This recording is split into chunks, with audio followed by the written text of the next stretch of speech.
This podcast is for anyone with a digestive disorder, and it will focus on something called GI psychology.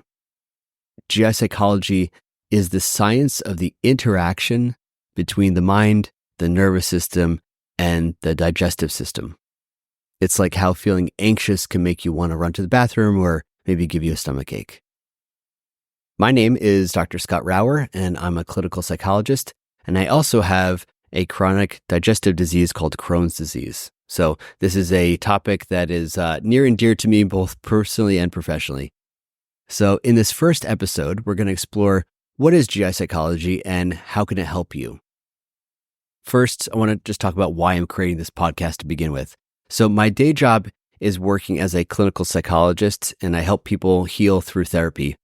And it's a role that I really love, and I'm excited to give access to some of the insights and tools to a larger audience. And another reason is that having this inflammatory bowel disease called Crohn's disease, it's really changed the course of my life. And I also am creating this in order to attempt to help other people that are struggling with the GI disorder. In my own journey with Crohn's disease, the concepts and tools from GI psychology have been really helpful for me in navigating especially some of the hardest parts of the journey. Thankfully, these days, I'm more stable than I have been in the past, but it still continues to be a near daily struggle. Some of the hardest parts for me are fatigue and just the underlying uncertainty and anxiety of when that next flare might be. So, although I'm a clinical psychologist, I'm not an expert in GI psychology. I'm more of a student of GI psychology. So my plan for this podcast is to start by sharing all the core concepts with you. And then once we have all of that covered, we'll go on a kind of a learning journey together. And we'll dive deeper into the various concepts and the tools and see what works best for you. So I'm really excited about this part because I'm a geek for psychology. And there's just so many cool things to explore. Things like heart rate variability, which is a measure of your body's ability to cope with stress. If you have like one of those fancy Apple Watches or something similar, that is tracking your HRV. So we can kind of dive into that, make sense of some of that information. Concepts of the vagus nerve and polyvagal theory, thought distortions, the tricky subject of acceptance. There's the aspects of unconscious self-defeating patterns that all of us have that are called schemas. There's the role of mindfulness meditation, and the list goes on and on. There's just a ton of topics that we could dive into and apply GI psychology to once we get these core concepts down. So I'm really looking forward to that part. So for now, in this first podcast, let's start by just zooming out and taking a bigger picture perspective. GI disorders are complex, and GI psychology is one part of the puzzle for most people. So the best framework for anyone with a GI disorder is what's called an integrative approach. I want you to imagine like a Venn diagram with 3 overlapping circles. One circle is proper medical care. So if you have chronic GI issues, you need to have a proper diagnosis in order to know what you're dealing with. The second circle is diet and nutrition. So depending on your condition, changing your diet can really make a huge difference. And the final circle is GI psychology. So this includes addressing the mental and emotional aspects, as well as the impact that stress has on your GI symptoms. All chronic health issues are worsened by stress. That's just a fact. But GI disorders are particularly sensitive to stress because of the gut-brain connection.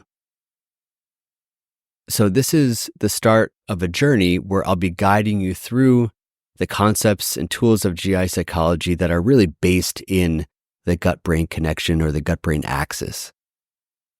So this will be a different kind of a podcast because I'm someone who really prioritizes things being practical. So my plan is to make this podcast an active tool that you can use. And the way I'd like to do that is by focusing in on one of the core tools of GI psychology, which is breath work. In the next episode, I'll guide you through how to do a particular type of breathing called diaphragmatic breathing. And for the rest of this episode, I'll guide you through some of the basic thoughts of why you might want to learn and practice this type of breathing. So there are many reasons why developing a breathwork practice is beneficial if you have a GI disorder, but I'll just start with one basic idea. The idea that the brain and the gut are deeply connected. So as a side note here, I'll often be using the word gut, and people often use that word gut when they're referring to their abdomen, often in a shameful way, like a beer gut or something like that. But in medicine, the gut just means the digestive tract. So the gut-brain connection is the connection between your brain and the entirety of your digestive tract.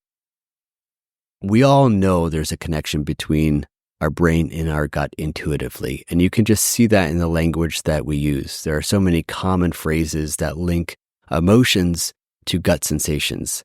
Phrases like, I've got butterflies in my stomach, or I just need time to digest what we're talking about.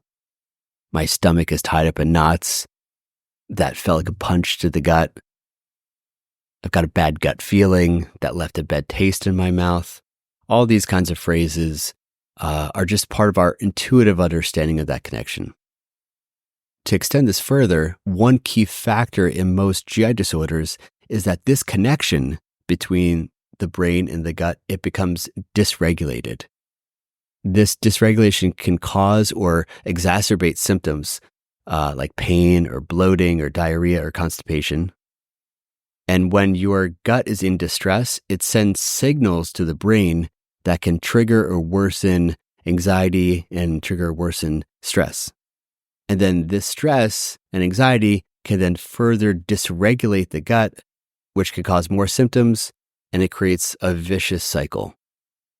This is called the GI stress cycle. Symptoms cause stress, and that stress can then worsen symptoms. The good news is we can take steps to break this cycle by understanding and addressing the gut-brain connection. We can stabilize our digestive system, and at the same time, we can calm and soothe ourselves mentally and emotionally. And breathing is a really amazing resource and tool that is both powerful and immediately available. And so it can really help our bodies come back into a state of regulation by directly activating a part of our nervous system that's called the parasympathetic nervous system. The parasympathetic nervous system activates our hardwired rest and digest response. And the rest and digest response is the opposite force of that famous fight and flight response. So it's a really helpful balancing that someone with a GI disorder usually is particularly in need of. So this particular type of breathing we're going to get into, called diaphragmatic breathing, is very helpful in this setting. So it can reduce stress and anxiety. It can also reduce symptoms for upper GI disorders like reflux. It can reduce symptoms for lower GI disorders like IBS. It's also a really helpful tool to just take out into the world and use if you're having fear of having symptoms, and that fear kind of keeps you limited in your life, either socially or professionally. It's just such a common thing with someone who has chronic GI condition symptoms or a condition. It can really start to limit their life. And this is a tool that is very practical and can just be taken out into the world and be really helpful in those situations. So in the next episode, I'll guide you through the steps of diaphragmatic breathing, and you'll learn how to do it correctly. And we'll continue to explore why it's such a powerful tool for managing a GI condition. So hit the subscribe button and stay tuned. This is just the beginning of our journey together. And so by learning and practicing these techniques and concepts from GI psychology, you'll gain tools to really help manage your GI disorder more effectively.